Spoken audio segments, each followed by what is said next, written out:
advisory group his firm helped set up to help with aerospace deals. Now, let me walk you through it, but first let me remind you, if your cell phones or Blackberries are on, please turn them off. Not silent, off, because they will affect the microphones in here, and we'll all hear the buzz, buzz, buzz. Goes for you guys, too. We're going to break the panel down into 5 parts this evening, and I'm going to ask panelists to cover, first off, general market conditions, then changes to the way that they do business, and then their predictions for the future, and a piece of advice for the young professionals in the audience tonight.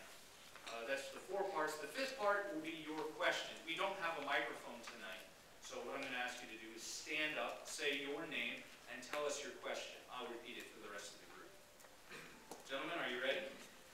Let's start off with something simple. At the Super Returns Conference in Dubai earlier this month, KKR's Henry Kravitz said, despite aggressive steps by governments around the world, investors and business confidence remains shaken to its core. What would it take to bring confidence back? Don't all shout at once. You can jump in if you've got a thought, and if you have no thoughts, I'll go on right on to the next question. Phil, you look like you want to say something. We don't start with the biggest ones? You can start with the biggest ones. Well, I mean, well said, Alex. It's a crisis of confidence, as everyone knows. This is exactly what happened during the Great Depression. Currently, in the market, all the credit markets are frozen. No one's willing to lend to anybody at this time, even big institutions and great companies. And you might ask, quickly, how did we get there? And I would say maybe 3 main things, and that may give you an idea of how to get out of it. But the 3 main things were, if you look, the housing bubble. All you have to do is look at a graph of what happened in home ownership over the last 5 years, and we all could have predicted this was going to happen. Home ownership went like this over the last 5 years, and then you can say, why did that happen? One of the reasons was the community reinvestment acts that the government actually promoted in the 90s, which actually wanted people to be homeowners, and so encouraged banks and actually helped regulate banks into lending. And a lot of people got loans that probably shouldn't have gotten loans. And then you actually saw that not just subprime, which is in the press, but prime loans were defaulting way before the bubble burst. And that just means that people shouldn't have been able to get those loans.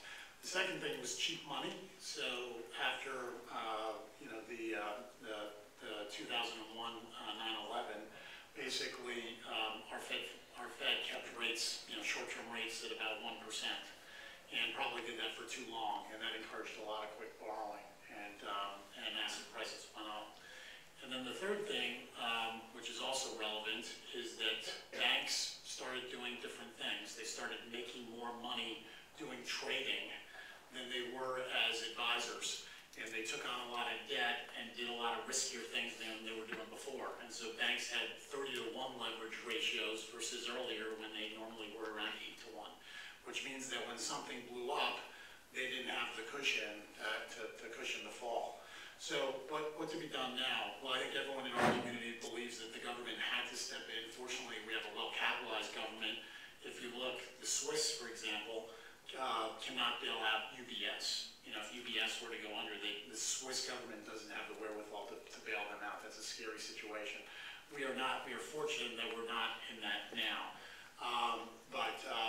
One is they had to step in and try to instill confidence. 2 is we could try to change some of the accounting principles short term. There's what's called mark-to-market accounting, which accelerates the problem when asset values go down and you have to report these losses, but they're paper losses. It's making a lot of the banks default, and if we actually were to kind of temporarily span this accounting principle, it would probably be very, very helpful right now. There's not a silver bullet. I mean, we're in a time where, in our industry, the deals are down 70% in terms of total dollar volume. I'll stop there. I don't have a silver bullet to do it. I don't think anybody does. But okay, but it sounds like you're saying that bailouts were a good thing and that revised accounting standards is something that we've needed. Phil, what do you think? Certainly, I think in terms of Craig summarizing how we got to where he is, it's a very good synopsis of how we got to where we are. I would say, one, clearly, I don't think there's a quick solution. This may be somewhat of a contrarian view. I think Paulson's actually done a very good job. If you had told us 90 days ago the Treasury was going to pump $1 billion, I think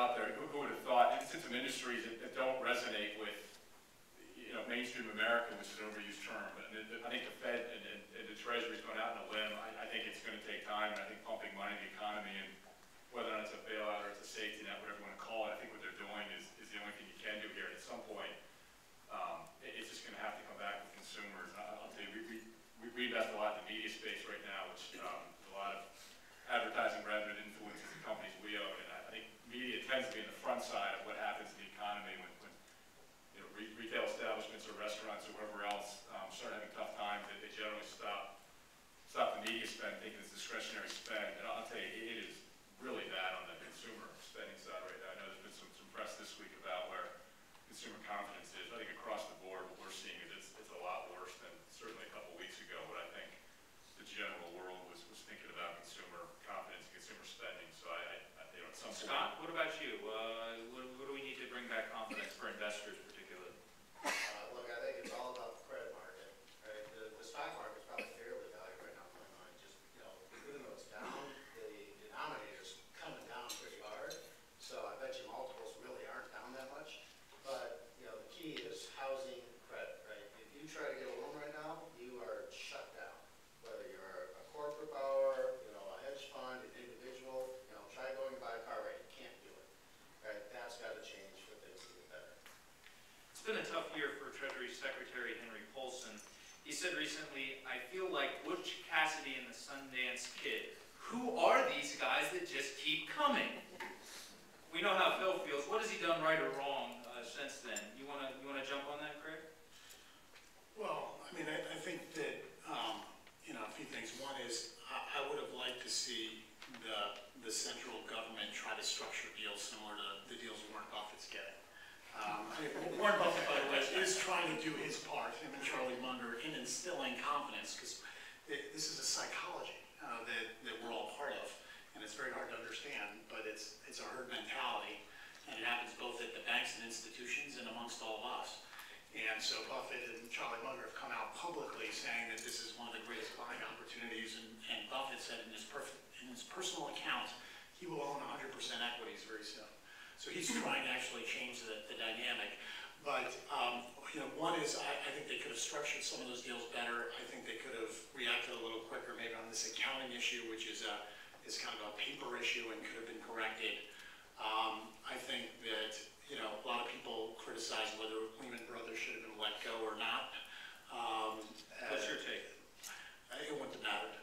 I think this is such a severe, massive problem that this Lehman Brothers was the symptom, not the cause. Scott, what about you? Should Lehman have gone under? Oh, I don't know. But to me, that's actually the answer, which is, and I have to say, I think the ripple effect of the House not approving the bailout bill in the first go-around has caused massive problems. Because look, we're in the business of making decisions in real time. That's what we do for a living.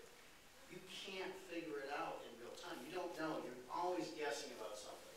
And I'm not smart enough to, I don't have all the facts, so I can't tell you whether he's doing a good job or not, because I don't have the facts that he is.